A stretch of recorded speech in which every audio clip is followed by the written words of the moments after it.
காலையிலேயே ஃபோன் வந்துச்சுங்க. யாருன்னு பார்த்தீங்கன்னா, என்னோட காலேஜ் ஃப்ரெண்டு தான் ஃபோன் பண்ணாங்க. ஃபோன் பண்ணி ஒரே புலம்பிட்டு இருந்தாங்க. அதை தான் இங்கே ஷேர் பண்ண போகிறேன்.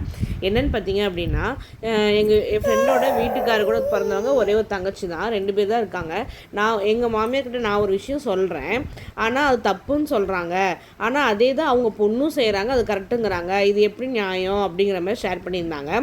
ஒரு விஷயம் மாமியார் தப்பு பண்ணியிருந்தாங்க அப்படின்னு சொல்லி நாம் ஒன்று சொன்னோம் அப்படின்னா, இவ என்ன இப்போ வந்தவ சொல்லிட்டா அப்படின்னு சொல்லி மருமகளை திட்டு நினைப்பாங்க. அதே விஷயம் பொண்ணு நீ பண்ணுறது தப்புமா அப்படின்னு சொன்னாங்க அப்படின்னா, அவங்க வந்து அப்படியா சரி மாற்றிக்கிறேன் அப்படிங்கிற மாதிரி வரும் விஷயம். அதே மாதிரி தான் நமக்கும் அப்படி தான். நம்ம மாமியார் நம்மக்கிட்ட தப்புன்னு சொல்கிறப்ப நமக்கு ஹர்ட் ஆகும். இதே நம்ம அம்மா இது தப்புன்னு சொல்கிறப்ப நம்ம ஈஸியாக ஓகே மூவ் ஆன் பண்ணிட்டு போயிட்டே இருப்போம். ஒரு சின்ன சின்ன விஷயம்லாம் பெரிய விஷயமாக்கி வீட்டில் பிரச்சனை பண்ணுறது அதெல்லாம் ரொம்ப தப்பான ஒரு விஷயம்.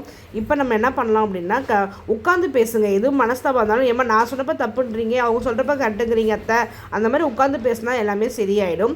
அதுவும் இல்லாமல் நம்ம வேண்டாம் பார்க்க மாட்டேன்னு சொல்கிற உறவு மாமியார் உறவு கிடையாது. நமக்கு எந்த அளவுக்கு வீட்டுக்கார ஹஸ்பண்ட் முக்கியமோ அதே அளவுக்கு மாமியாரும் முக்கியம்.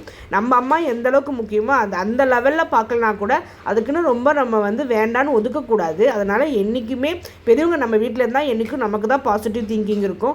ஓகே ஃப்ரெண்ட்ஸ், இது என்னோட உங்கள் கமெண்ட் பண்ணுங்கள்.